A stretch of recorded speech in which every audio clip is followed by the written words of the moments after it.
Bismillahirrahmanirrahim. Assalamualaikum warahmatullahi wabarakatuh. Alhamdulillahirabbil alamin wassalatu wassalamu ala asyrofil anbiya'i wal mursalin wa ala alihi wa sahbihi ajma'in. Jemaah yang mulia, Allah memberi kebaikan kepada kita dengan menghimpun kita selalu dalam jamaah orang-orang saleh, berteman dengan orang-orang saleh, bermajlis dalam majlisnya orang saleh.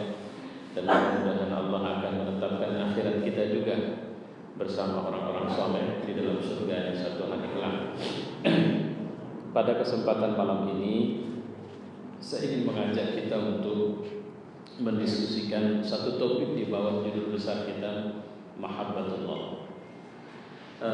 Judul besar kita adalah Ma'rifatullah, tapi topik khusus yang kita diskusikan ini adalah Mahabbatullah. Sebelumnya tadi saya menyampaikan Syekh Maghamsi, seorang ulama muda dari Saudi Arabia yang sekarang cukup banyak digemari, tausiah-tausiahnya yang selalu menyentuh hati, dan memang karena sebab datang dari hati. Dia bicara tentang Mahabbatullah, dan ini merupakan karunia tertinggi yang Allah berikan kepada orang mukmin. Jadi puncak dari akhirnya Allah meridhai kita itu adalah munculnya cinta sama Allah, ya, mahabbah, adanya cinta. Dan kita tidak sedang bicara cinta dalam pendekatan nafsu. Kita sedang bicara cinta yang muncul dari keimanan. Ya, ada satu cuplik pernyataan beliau tadi. Seorang yang mencintai Allah, ketika Allah memberikan dunia kepadanya, dia tidak putus rindu sama Allah. Jadi seperti seorang anak yang ditawarkan sekian banyak permainan, dia tidak tertarik karena dia merindukan orang tuanya. Jadi dia menangis, dia merengek, dia menitiskan air mata, dia tidak bisa tidur. Disodorkanlah sekian banyak mainan sama dia, dikasihlah sekian banyak makanan sama dia, dia tidak. Kenapa? Yang dia rindukan adalah pertemuannya dengan orang tuanya. Nah, jamaah yang mulia, secara perlahan saya ingin bacakan topik yang sudah saya tampilkan ini. Kecintaan kepada Allah sebagai dasar untuk menjadikan semua ibadah atau kesalahan yang sah, yang saleh, dan iman dan ibadah yang sahih. Ya, jadi amal yang saleh dan ibadah yang sahih. Ya, amal yang saleh jangan berhenti di situ, tapi yang Allah ridho, dan ibadah yang sahih. Nah, ini yang sekarang kita banyak kali mengalami fitnah, di mana orang-orang banyak melakukan ketaatan tapi tidak sahih. Padahal sebenarnya beragama itu sederhana saja. Pegang saja Al-Quran, pegang saja Sunnah. Kalau bicara sholat, ikut saja, kita ittiba. Ya, hakikat dari sebuah ibadah itu ittiba. Ittiba itu artinya mengikut. Siapa yang kita ikuti? Rasulullah SAW. Ketika yang kita lakukan di luar dari apa yang dia buat, tengok, apakah ini tidak dibuatnya, tapi dibiarkannya sahabatnya membuatnya, atau dia pernah berbicara tentang ini. Sudah di situ saja. Dan biasanya ibadah-ibadah mahdhah yang tidak ada perselisihan di dalamnya itu karena ada rujukan pasti dari Rasulullah SAW. Ya. Tapi kemudian semakin ke bawah, semakin banyak orang yang meracik. Kita sering menemukan bermulalah racikan-racikan itu dari pendekatan ahlu tariqah di zaman pertama, sekitar tahun pertama hijrah, maksud saya 100 tahun pertama hijrah tidak ada masalah, tapi 100 tahun kedua hijrah sudah mulai muncul orang-orang soleh yang tata cara kesolehannya dianut orang. Jadi orang sudah mulai, jadi artinya proses pencarian ilmu mengalami stagnasi. Muncullah seperti orang Hasanul Basri, Karena dia orang yang sangat faqih, sangat dalam pengetahuannya terhadap agama, dan tidak sekedar itu, tapi dia melakukan tradisi kesolehan yang lain dari biasanya. Orang pun mulai ikut. Makanya muncul nama-nama tokoh di zaman itu seperti Junaid al-Baghdadi, Abu Yazid al-Bustami, dan macam-macam. Yang mereka membuka makom-makomnya, mereka tidak buka tarekat, tidak buka perkumpulan, tapi orang belajar. Misalnya Ustaz, gimana caranya Ustaz bisa duduk betah mengaji begitu lama, baca Al-Quran begitu lama? Oh, saya tuh mengawalinya dengan taubat dulu. Nah, ini yang saya maksud tadi, tarekat-tarekat yang akhirnya diikuti. Belakangan mulai muncul hauzah kalau orang Syiah mengatakan, atau zawiyah, atau pondok, apalagi Islam. Pokoknya tempat di mana orang belajar secara khusus yang akhirnya terlembagakan tarekat itu menjadi sebuah perkumpulan. Yang paling populer sampai sekarang ada itu Naqsabandi, gitu.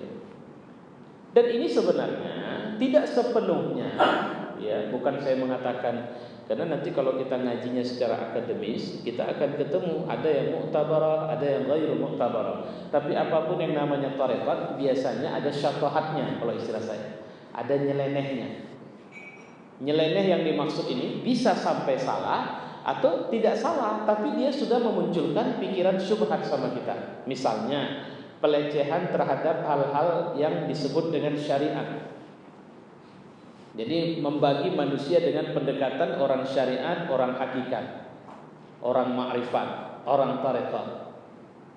Jadi orang-orang yang beribadah, ketika dia cuma memikirkan bagaimana cara ruku yang benar, bagaimana bacaan yang benar, itu orang yang cuma beribadah berhenti di kulit, kata mereka.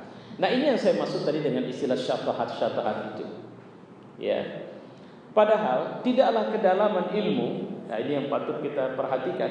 Tidaklah kedalaman ilmu seseorang ditandai dengan berapa banyak dia menguasainya, tapi apa akhlak yang muncul setelah dia menguasai ilmu itu. Yang harus kita perhatikan bahwa semakin dekat ma'rifah seorang kepada Allah, maka tawaddu'nya di antara makhluk itu juga semakin tinggi. Itu tadi sekelumit yang disampaikan oleh Ustadz kita tadi itu, bahwa apapun dunia ini sampai kepada seseorang itu tak mengganggu rasa rindunya sama Allah. Karena tujuan besar dari kehidupan dia, bahkan surga itu adalah keinginannya untuk bertemu dengan Allah Subhanahu wa taala. Nah, jadi dari sini sebenarnya kita mulai, dan dari sini kita harus belajar. Dan tidak ada masa berhenti untuk belajar mencintai Allah Subhanahu wa taala. Ya. Baik. Amal tanpa didasari cinta akan merusak amal yang dikerjakannya. Namun sebaliknya, amal berdasarkan cinta akan menghasilkan amal soleh yang dihayati dengan mendalam. Saya menceritakan bagaimana ketika seseorang hidup ini seperti ini, mohon maaf ya, saya pindah-pindah dulu. Nanti kita lihat, mudah-mudahan bisa nyambung ini. Saya ada menulis satu tulisan di grup Rumah Dakwah. Saya mau bacakan sebentar.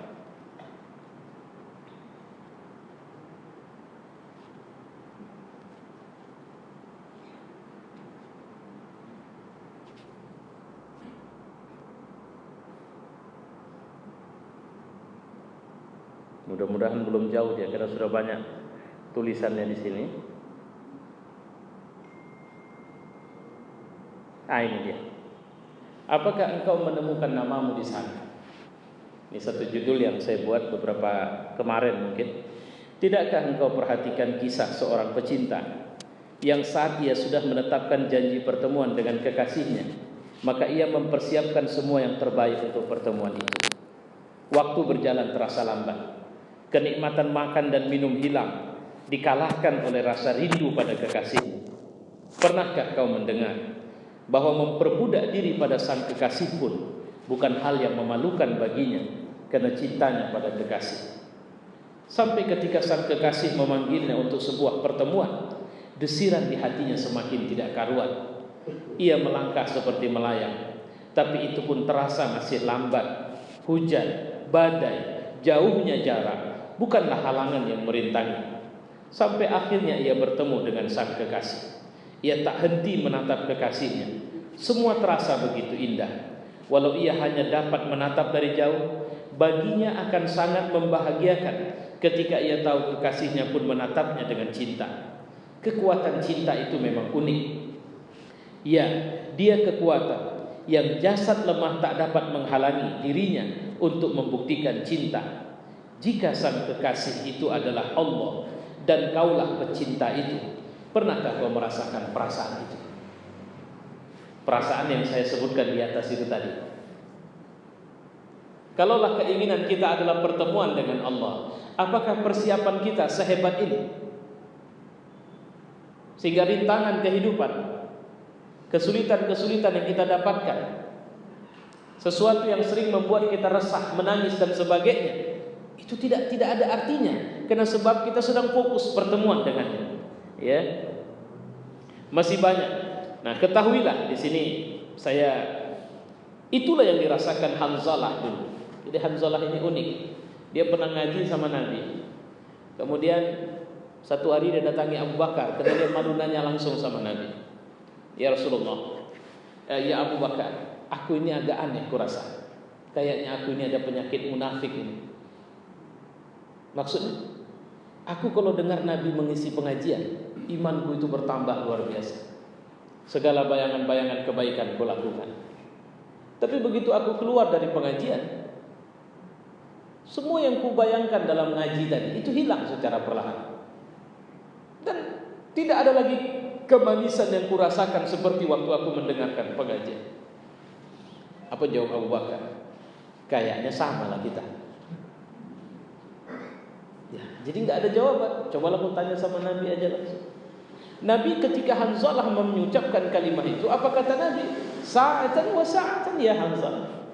Perasaan seperti itu nggak bisa lama. Kalau kau bisa lama, maka kau keluar dari pengajian, kau akan disalami malaikat dan kau akan melihat. Jadi kau akan terbuka kasyaf dan kau akan bisa melihat malaikat menyalamimu di jalan-jalan. Jadi Hanzalah ini pernah resah dengan kualitas imannya. Tapi jangan lupa, pada hari pertama dia menikah, kabarnya biasalah namanya pengantin baru. Pertemuan dengan istri selalu ditumpahkan dengan pertemuan cinta di antara mereka. Hari itu mereka sedang berhubungan. Tapi dari lorong rumahnya terdengar teriakan, "Hayya 'alal qital." Ayo bergegas, kita berangkat perang. Hanzalah yang sedang asyik dengan istrinya, dia langsung bangkit. Langsung berpakaian, langsung menyiapkan semua peralatan tempur dan bergegas ke masjid menyambut panggilan perang ini. Yang menarik dari sini, dalam pertempuran Allah memilih Hanzalah sebagai syahid. Istrinya dengan sedih dan malu datang kepada Nabi dan berkata, "Ya Rasulullah, aku mendengar suamiku syahid." Ya, aku mau bertanya kepadamu. Sewaktu panggilan perang itu didengarnya, sewaktu itu dia sedang bersama. Dan ketika dia meluncur pergi ke masjid, saat itu dia belum mandi ya Rasulullah. Nabi langsung mengerti maksudnya. Apa kata Nabi? Hanzalah dimandikan oleh para bidadari dari surga. Ini orang yang mengeluhkan bahwa dia masih ada nifak di hatinya. Ya. Nah, baik. Kita balik ke materi tadi. Karena banyak lagi rentetan-rentetan nama lain yang telah membuktikan cinta mereka kepada Allah. Cinta kepada Allah akan membuat kita rela dan ikhlas melaksanakan semua perintah. Jadi enjoy. Ya Allah, ini yang sering saya bilang. Kalau memang kita sudah tahap ini, malam itu terasa lama menantinya. Kenapa?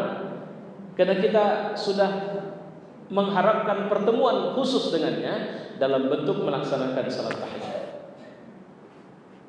Kalau kita sudah tahap di seperti ini, kita tidak mau ada waktu yang terbuang percuma. Semua waktu akan kita gunakan. Ketika kita sendiri, maka kita berdua dengannya. Ketika kita berdua, kita tidak mau membiarkan dia berpisah dari kita. Jadi orang seperti ini, inilah orang yang saya bilang ruhnya jadi sehat. Inilah orang yang saya bilang mau 1 kilo pun masjid dari rumahnya, tidak sulit dia berangkat ke masjid itu. Mau buta pun matanya, tidak menghalangi dia pergi ke masjid.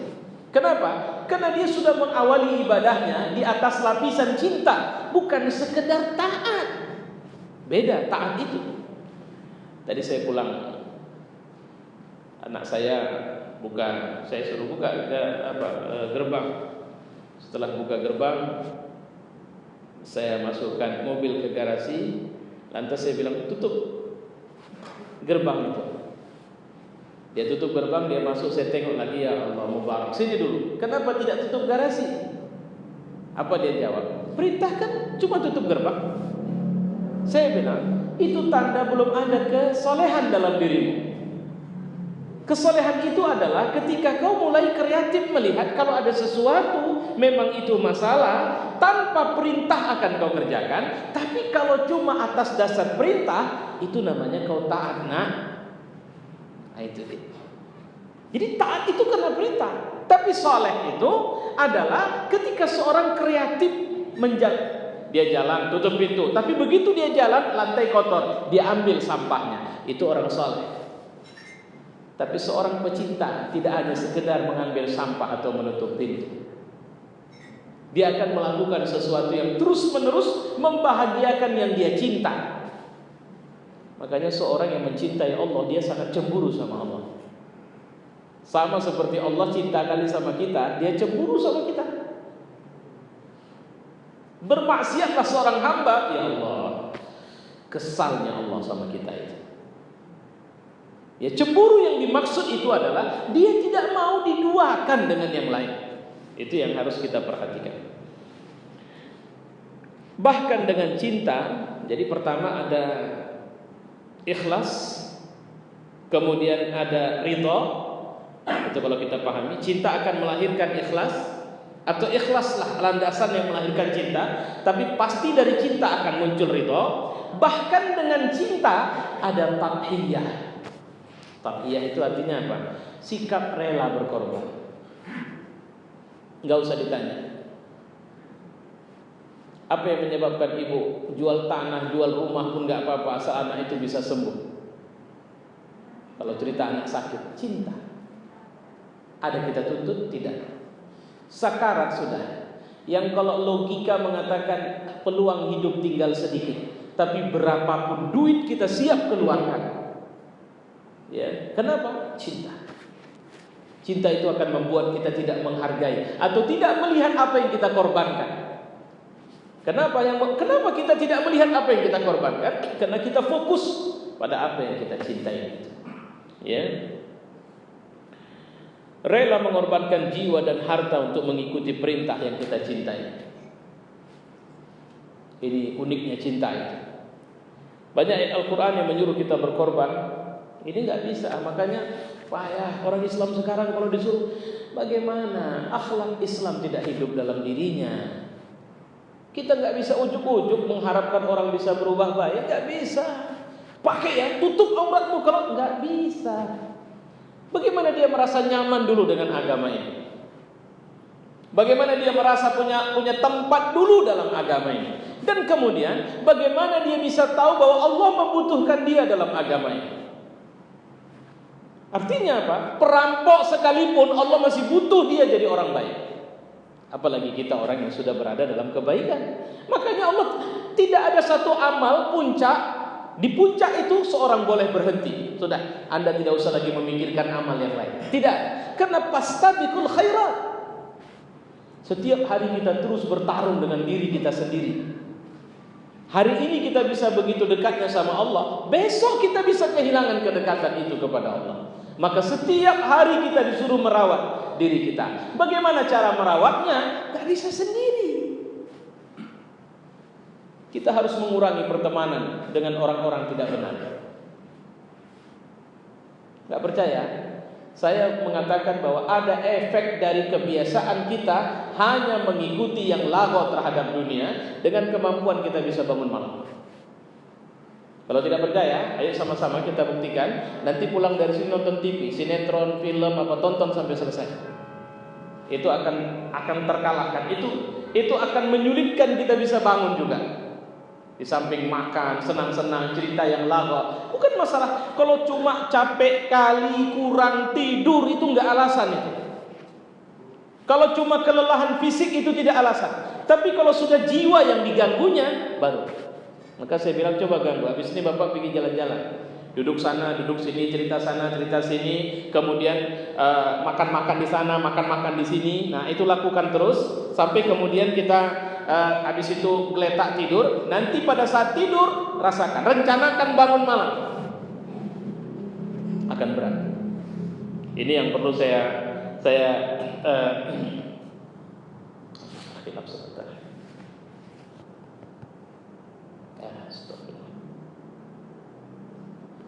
Ya, baik. Sudah bisa paham maksud saya tadi kan? Ketika ada gangguan pada nafsu, maka apa yang membuat kita tidak bisa merasa nyaman baca Al-Quran? Bukan yang lain-lain. Afwan, saya tidak punya waktu. Saya bilang di mobil bisa,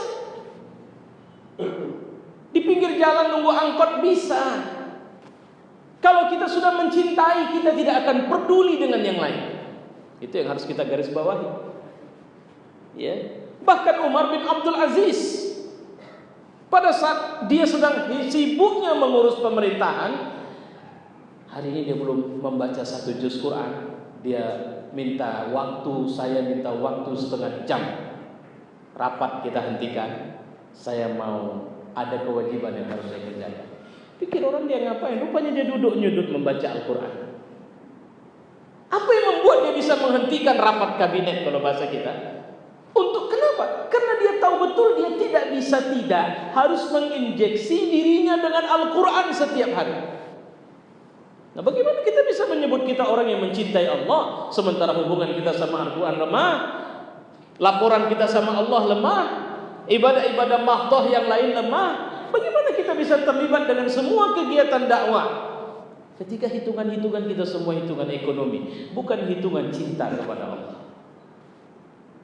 Ya, oke.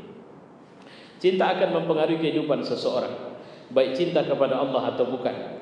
Cinta bukan kepada Allah sering membawa kepada cinta buta yang tak terkendali. Sementara cinta kepada Allah akan membawa damai dan tenang. Cintailah Allah, kita akan jadi suami yang baik bagi istri. Cintailah Allah, kita akan jadi istri yang baik bagi suami.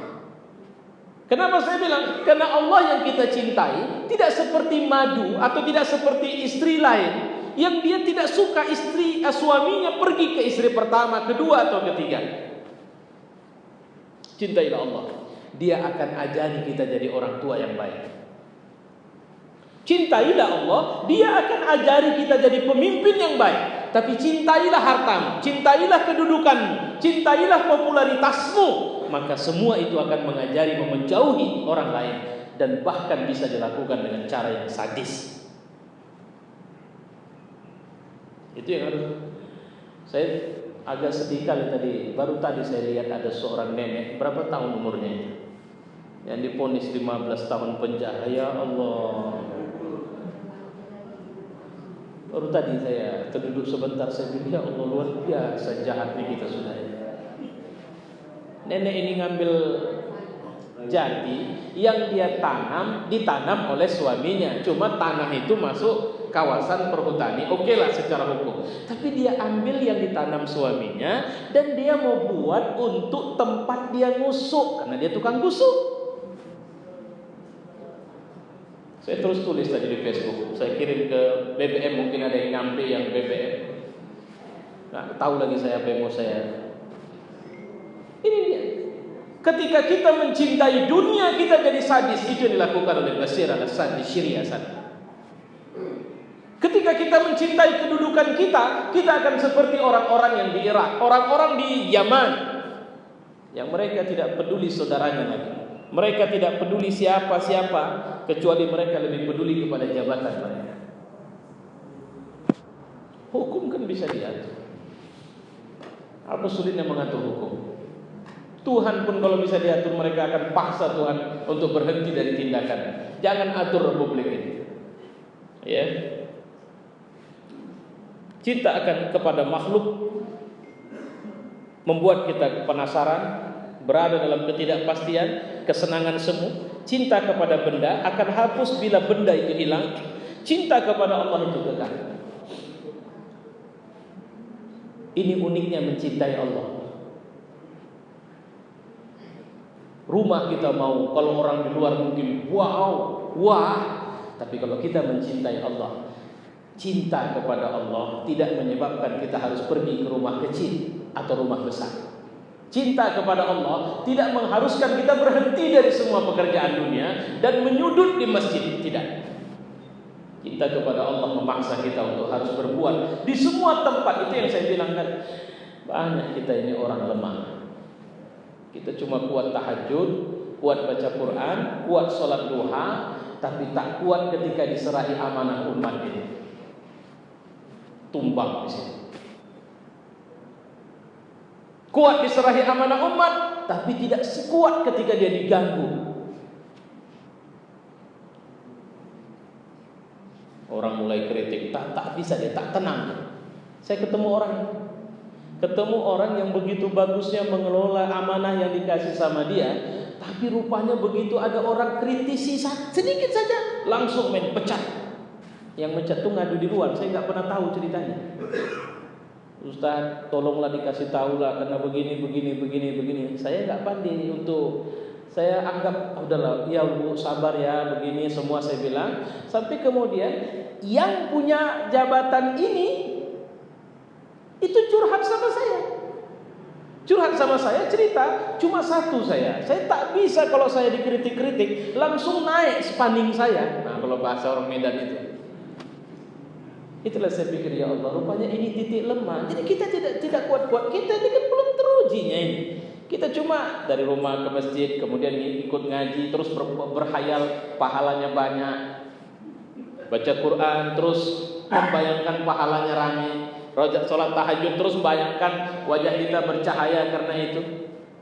Maka saya bilang, itu buat kita belum lebih baik dari orang yang jaga malam di kampung keliling.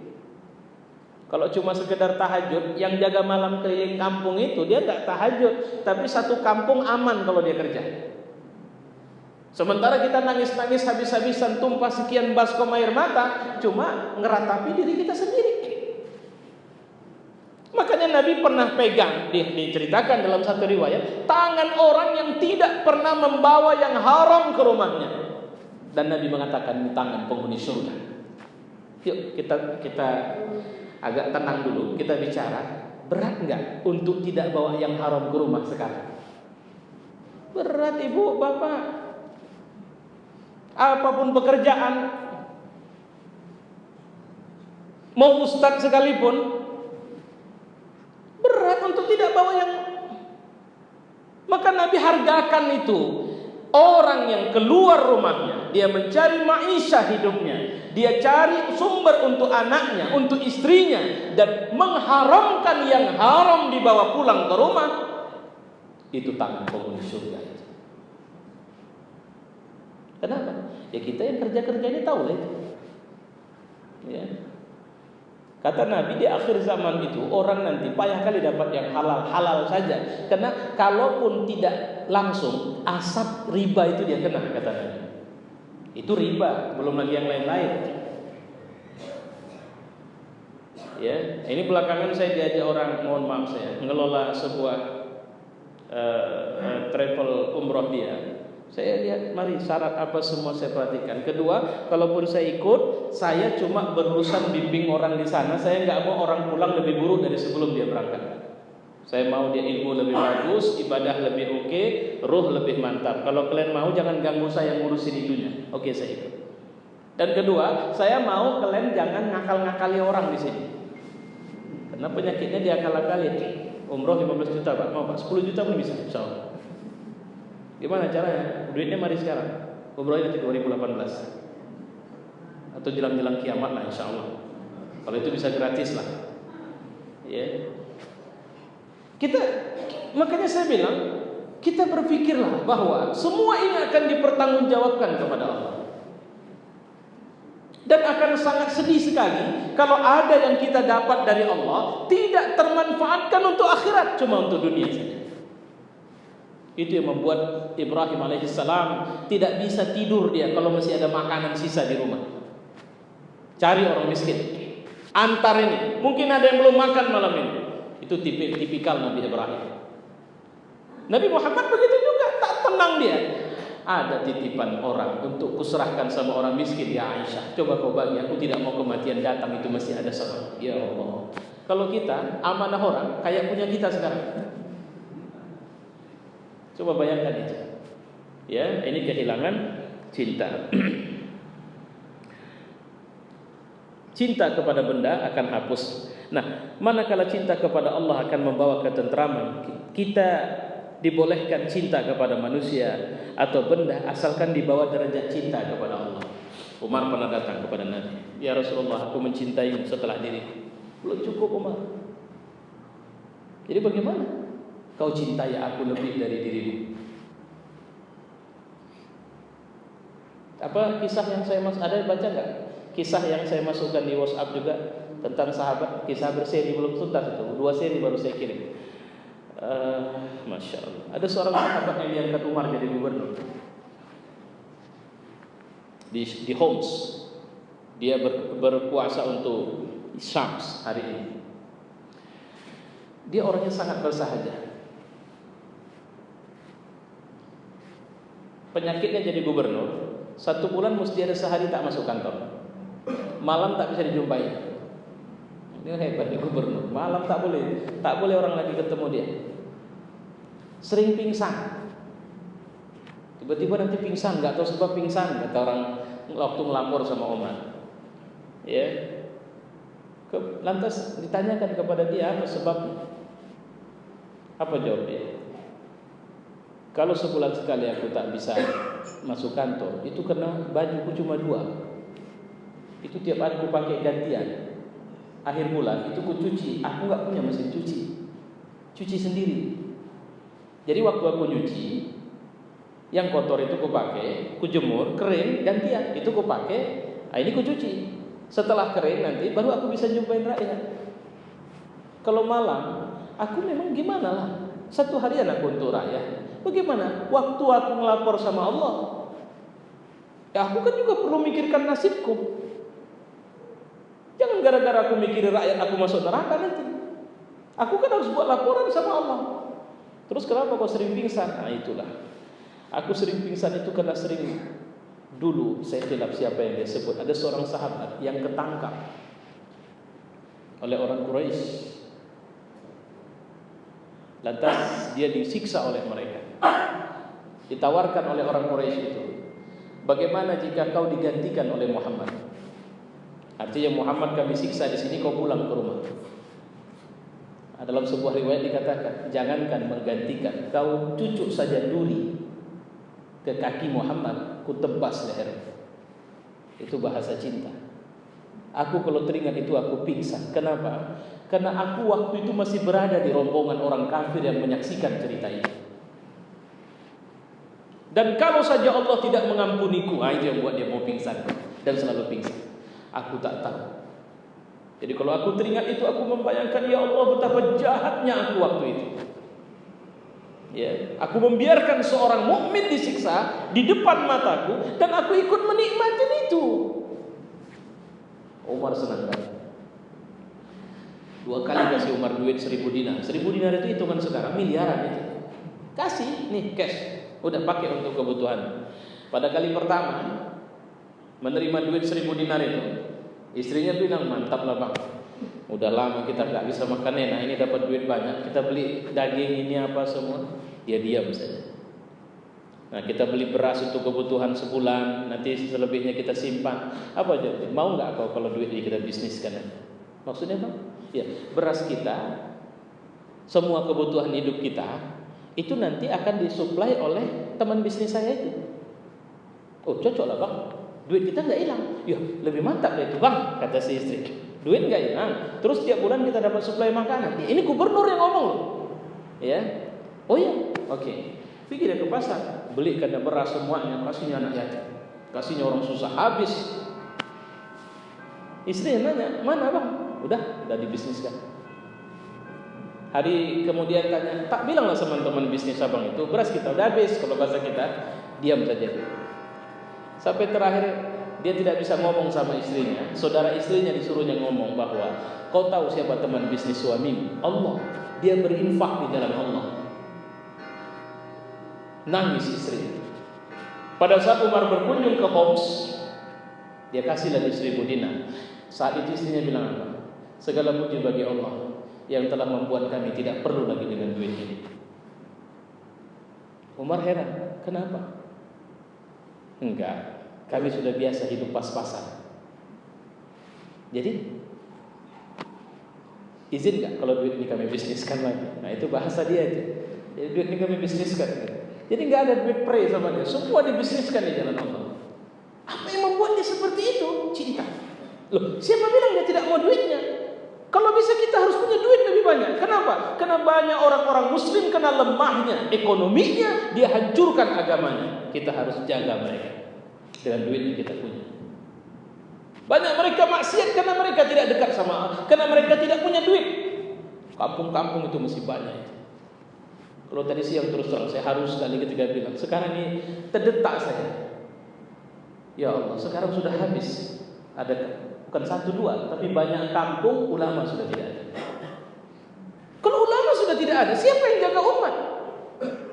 Itu satu kampung. Sekarang bukan cuma satu kampung, satu kecamatan, satu kabupaten, satu kota. Tidak ada lagi ulama yang takut sama Allah. Nah kalau sudah begini, nah itu cinta kepada yang bukan kepada Allah biasanya didasari syahwat, dan cinta kepada Allah didasari iman. Jadi kalau kita peras iman, itu ketemu nanti al-wala wal bara. Dari sinilah keluar cinta itu. Ya, jadi dari satu wala wal bara, loyal. Nanti ngaji kita ada ini, materi al-wala wal bara. Pada saat saya menyampaikan materi ini, saya akan memegang secara khusus buku yang ditulis oleh Al-Qahtani yang judulnya memang al-wala wal bara. Supaya kita tahu benar enggak kita ini mukmin atau beriman kita sekarang, atau seperti ditanya oleh Muhammad Qutb, hal nahnu muslimun, apa kita memang muslim ini sekarang? Ya. Baik. Syahwat akan mengendalikan diri kita dan kita akan memperturutkan syahwat yang dapat membahayakan kita, manakala iman akan membawa kepada kebaikan. Kalau syahwat dia tidak pernah biarkan kita tenang. Baiklah bapak ibu punya gaji besar, ada. Coba tanya, setelah punya gaji besar berhenti enggak kebutuhan? Ada yang belum terpenuhi lagi. Kebayang lagi itu sesuatu yang lebih. Makanya saya terus terang, kalau saya senang, yang sering saya pikir, saya sering iri sama orang yang bisa ngurusin masjid. Dia ngurusin masjid, dia dikasih rumah, anak istrinya tinggal di situ, pendidikannya juga ditanggung. Ya Allah, saya pernah jumpa itu orang begitu, saya bilang, saya iri betul sama abang. Kenapa abang nggak pernah keluar dari area masjid hidupnya? Dunia abang udah ditanggung orang banyak. Abang bisa beribadah dengan baik. Tapi kalau terpeleset juga di sini, nah dia itu sedikit orang dikasih Allah kelebihan. Cuma kita anggap apa? Itu bukan kelebihan, itu rendah, itu pak. Tukang suruh itu namanya.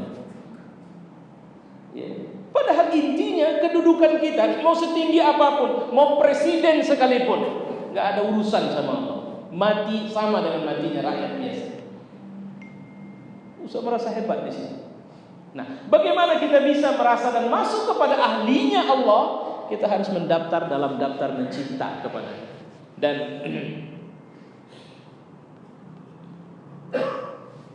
secara syariat, cinta seorang mukmin lahir dari ketulusan imannya kepada Allah, bukan semata-mata memenuhi nafsu.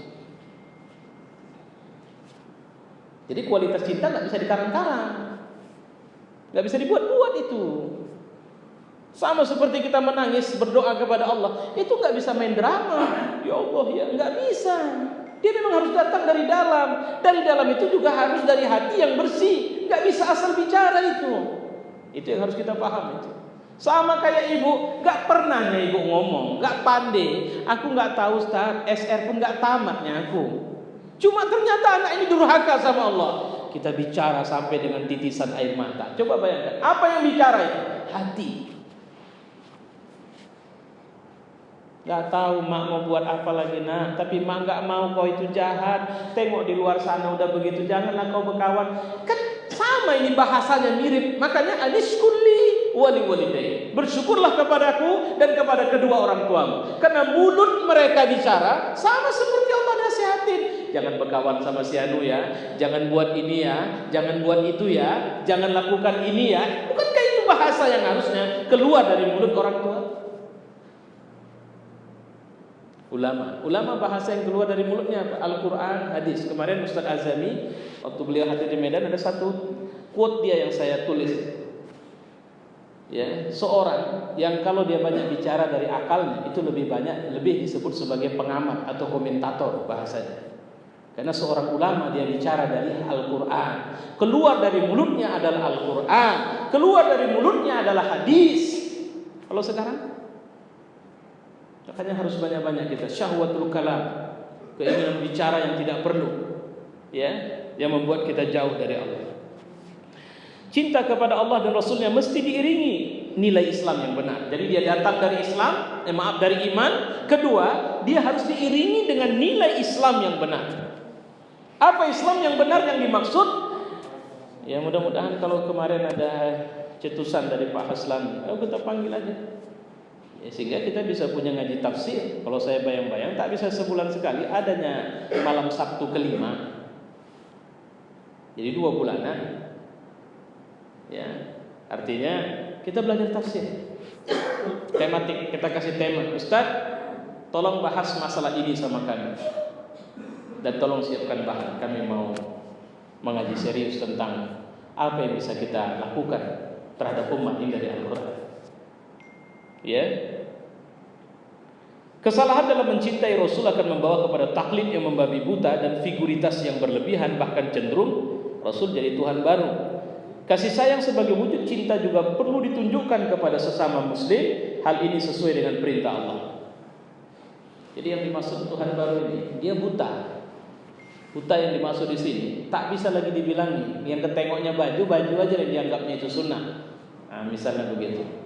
Ada orang yang berlama-lama bicara sunnah dari seputar janggut, padahal Nabi bicara janggut itu bukan berapa panjang pendek janggut, bukan apa warna yang layak untuk ditaruh di janggut, tapi lebih kepada tunjukkan kau berbeda dengan orang Yahudi itu. Karena dulu orang Yahudi bajunya sama-sama pakai gamis. Cuma orang Yahudi lebih banyak kumis dijaga, janggut dicukur. Jadi bagaimana cara membedakan Yahudi sama mukmin Muslim di Madinah? Ayo, mulai hari ini. Nah sekarang boleh nggak mewarnai rambut dengan warna selain warna hitam? Saya malah bilang repot juga ini. Karena anak-anak muda sekarang banyak warna rambut warna yang nggak jelas. Anak-anak perempuan itu diwarnainya warna hinai. Ini pakai hinai pak, jadi cuma nggak rata apanya. Nah, ketika pewarnaan dilakukan lebih kepada tabarruj, tidak lillahi ta'ala, maka itu tetap tidak bisa dibenarkan. Walau dia pakai hinai sekalipun. Itu yang harus. Jadi apa istilahnya? Ilat hukumnya yang harus kita perhatikan. Sebab dasar dikeluarkannya hukum itu. Ya, baik. Jadi harus dibangun di atas dasar Islam yang benar. Ketiga, cinta berdasarkan syariat akan kekal. Tidak saja terjadi di dunia, tapi di akhirat akan berlanjut. Cinta kepada Allah. Nah makanya kemarin ada yang coba saya cek, mudah-mudahan ada ini masih videonya. Saya dapat video cukup bagus yang dibicarakan oleh Syekh Al-Arifi, ya.